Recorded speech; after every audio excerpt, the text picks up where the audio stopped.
ფსალმუნი 92. უფალი სუფევს შვენიერება შეიმოსა უფალმან ძალი და გარე შეირტყა და რამე თუ დაამყარა სოფელი რაითა არა შეიძრას განმზადებულ არს საყდარი შენი მიერიდან და საუკუნიდან შენ ხარ აიღეს მდინარეთა უფალო აიმაღლნეს მდინარეთა ხმანი მათნი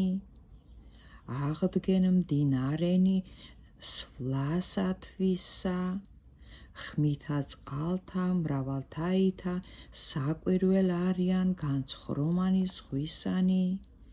საკვირველ არს მაღალთაშინა უფალი წამებანი შენი უფალო სარწმუნო იქმნეს ფრიად სახლსა შენსა შვენი სიწმინდე უფალო სიგრძესა დღეთასა